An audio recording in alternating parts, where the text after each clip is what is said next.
Everybody, this is Nick back with Unmeasured Fitness, and what we're going to be talking about in today's video is how consistency is the number one variable that people forget when it comes to building, maintaining, and establishing a physique, new fitness ideas, or a new fitness routine, or just generally trying to live a healthier life.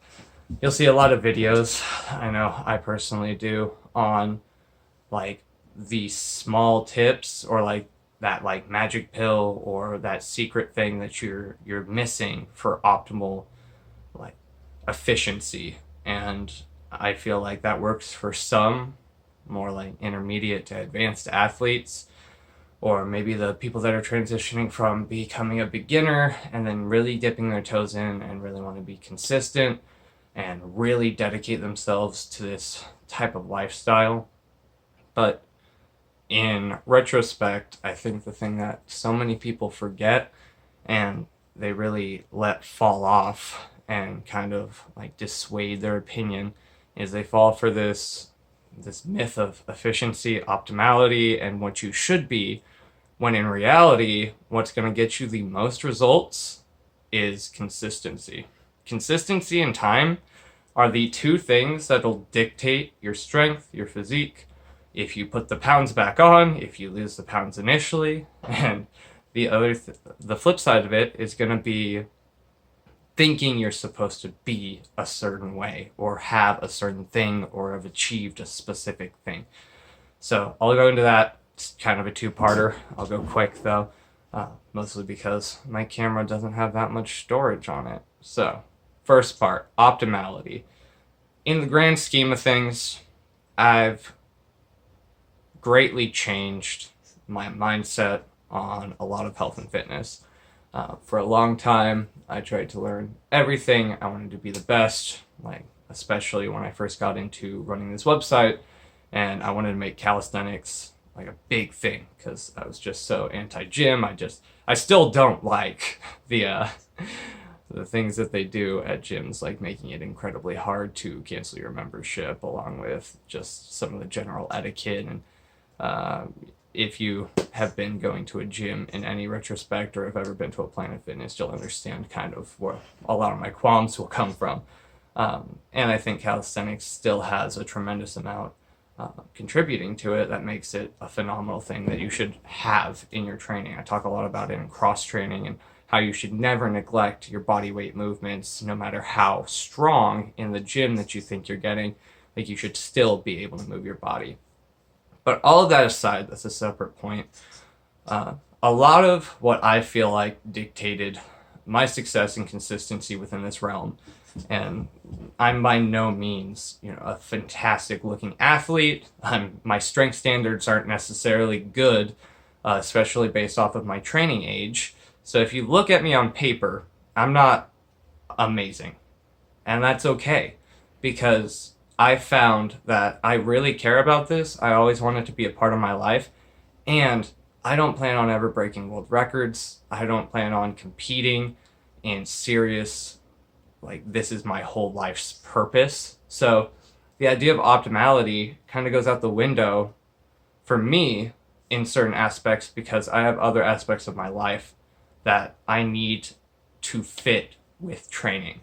So while I might not look like a lot of Instagram models or just famous athletes or YouTubers that you know, I have done something that a lot of people, especially if they lose a ton of weight, cannot do, and that is keep the weight off and generally look either the same or slightly better over multiple years. So many people either A, start off so hard and then they lose sight because they're not doing things optimally, or it's too hard, or they dive in too deep, and then they quit, and then they look the same or get worse. A lot of people, when they lose weight, will lose a bunch of weight and then they'll rebound and they'll gain even more weight than when they initially started. That's not helpful. Then you have other people who dedicate so much of their life to attain this physique or this lifestyle or this idea of what they should be, especially based off of warped perceptions of social media, Like, so many people think that they have to be rail thin, fucking shredded, diced, like have insane strength, and either they're under the false illusion that they need to do this naturally, or they go, fuck, like if I want to be good in any aspect of this, to be respected by anyone else doing this, like I'm gonna have to get on steroids or some sort of performance enhancing drug. When in reality, what a lot of people are forgetting is, like, if you can maintain like something that looks like what you're happy with, and you can maintain that for multiple years on a pretty minimalistic kind of like what fits into your life, like you're doing more than 90% of people are doing or can achieve. So this goes into optimality. So the second part of this, so many people get hung up on, I need to do this many sets, I need this much volume, I need to do this, and they get so stuck that they're like, okay, well, I guess I'm going to do a 4 to 6 day split in the gym, I'm going to do this, I'm going to hit my volume, I'm going to have my diet dialed in, I'm never going to go out. And people get burnt out with that. There is a small percentage of people that can do that, and if they do it, like, they look fucking amazing. No question about it. The dedication and the time put into it makes they gain the results that they work for. There's no doubt about that.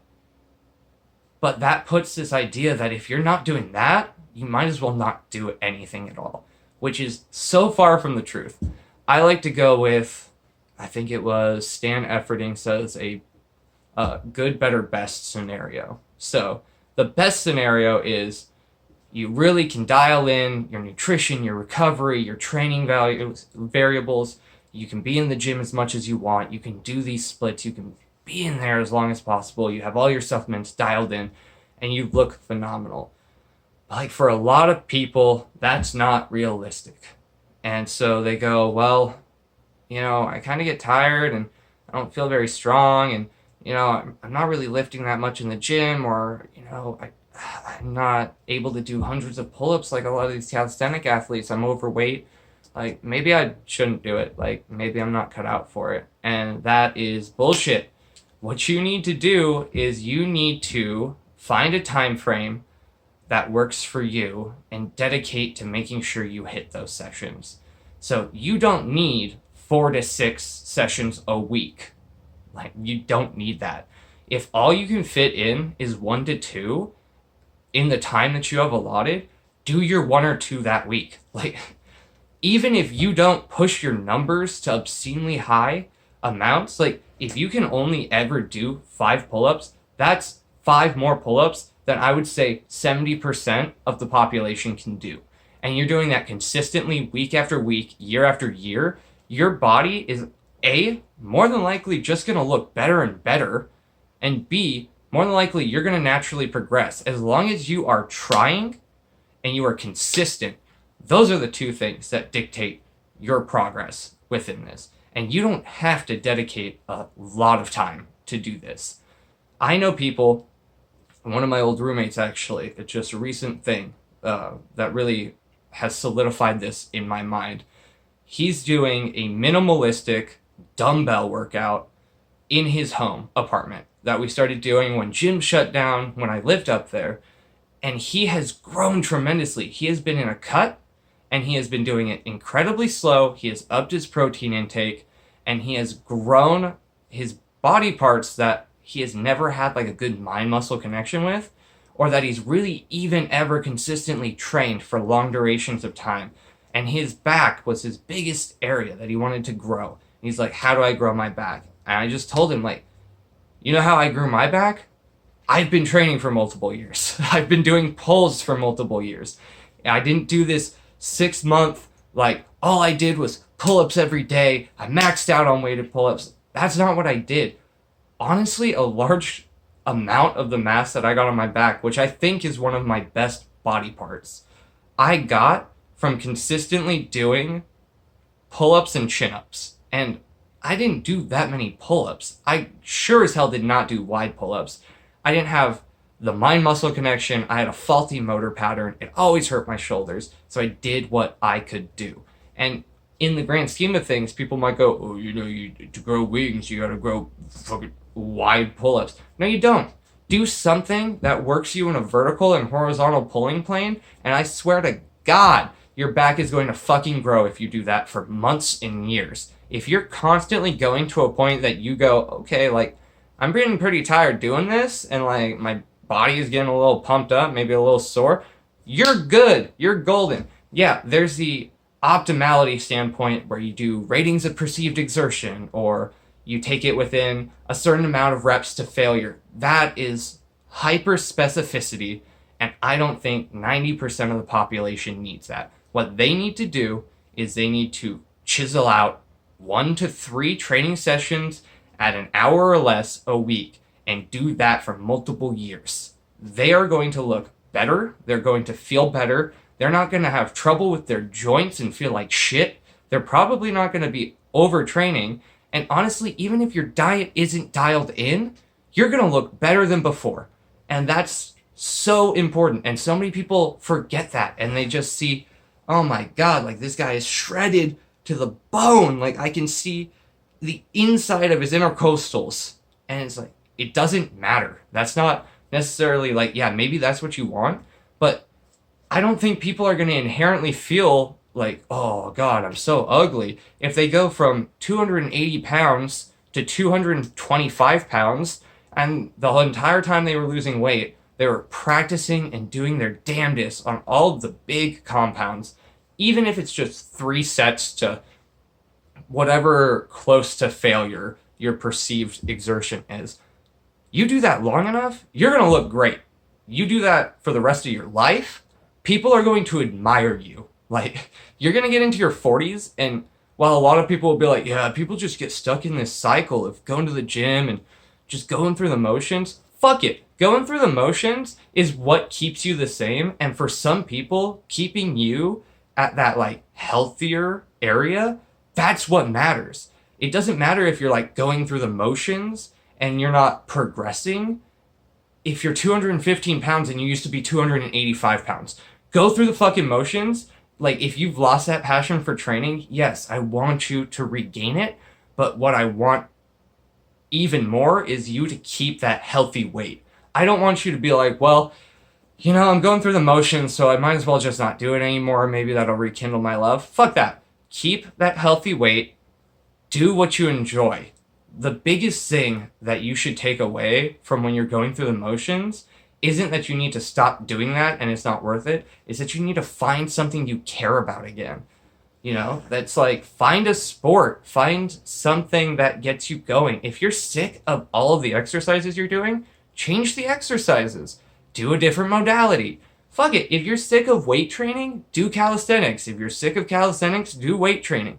If you're sick of doing just pure hypertrophy, get some strength under your belt. Really strain, like push yourself. If you want to do CrossFit, do CrossFit. If you just want to go jog, just go jog, Like, whatever you're doing, do it consistently because that's how you're going to get results. It doesn't matter if you're eating 2 to 7 meals a day. That is nitpicking, and that is for the more advanced extremists of this sport, of this lifestyle. That's not what's getting you the base results. It doesn't matter if they eat 7 meals once a week.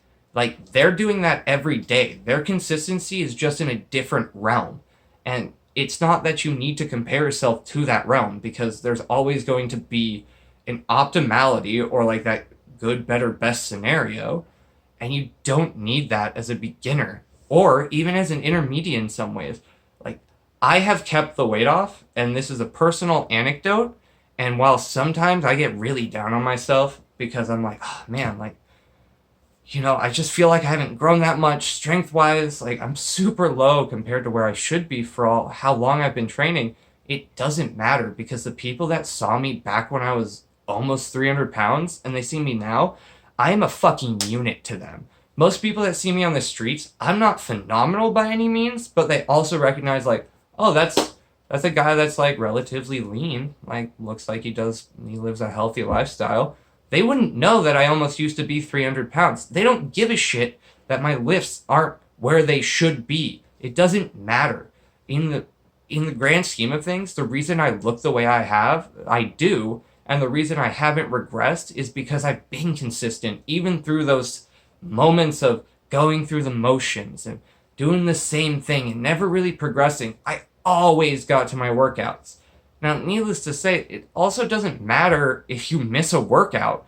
What matters is that you are missing multiple workouts. That's people get so hung up on I have to make it perfect because I talk about consistency, but consistency works both ways. The reason we gain weight is because we're consistently bad with not moving enough and eating too much. The reason we consistently lose weight is because we consistently move more and we stay active and we eat less, or we eat the same amount of food that is less calorically dense. Like, there's so many ways to achieve your goals, and you need to stop getting hung up on optimality and what everyone else is doing and how to look the best. If you can't do that, do what you can do. If you can only train once a week and it's just with weights that you're like, oh man, like all I can do is bench press 20-pound dumbbells, or I can only do 5 push-ups per set. That's fine. That's what you're capable of. Keep doing that. More than likely, even if you aren't consciously thinking about it and you're just throwing stuff to the wind, like, you're gonna progress. More than likely. There's only a certain point in almost any movement that you need to start dialing down to make it work. And by that point, you're probably, as just an average person, going to be very happy with what you've achieved, and people are going to recognize it. So stop stressing, stop worrying about what's optimal, just start doing things. And ultimately, you won't know what works for you until you do it. Recently, I found, like, I really like volume accumulation, and I feel like it really has been putting a little bit more size and just been a little bit more fun than the usual, like, 3 times max that I was doing. But it beats me up, especially in this caloric deficit. Like, it was fatiguing. So I'm messing around with my reps. I'm messing around with some of my macros. I definitely need a little bit more dietary fat, but like, all of that doesn't matter.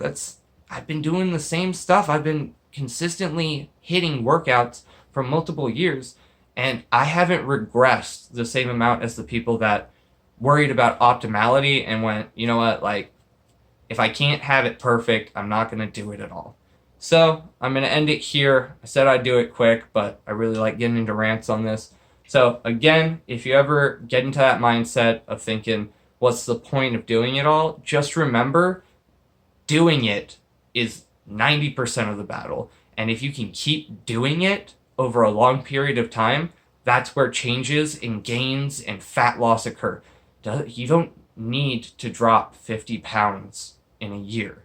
If you drop 50 pounds over 3 years or more, 5 years even, 10 pounds a year, like, you are in such a small caloric deficit that you probably aren't even noticing. But people are going to notice as you're steadily dropping and you're, like, recomping, especially when you're severely overweight. Like, I know people don't believe in recomping, but trust me, like, I would have been so much happier weightlifting instead of jogging off my weight, because now I have so much loose skin from losing weight so fast, and I was so under muscled when I got down to that weight, it didn't matter. So, again, a kind of a side tangent, but don't forget it. Make sure to hit your workouts. Don't stress it if you miss one. Don't miss a bunch of them. Boom. That's how you make gains. That's how you get fit. That's how maybe you get the fittest in your life. Go do it. Go do something you enjoy, and I'll see you again next time. Bye.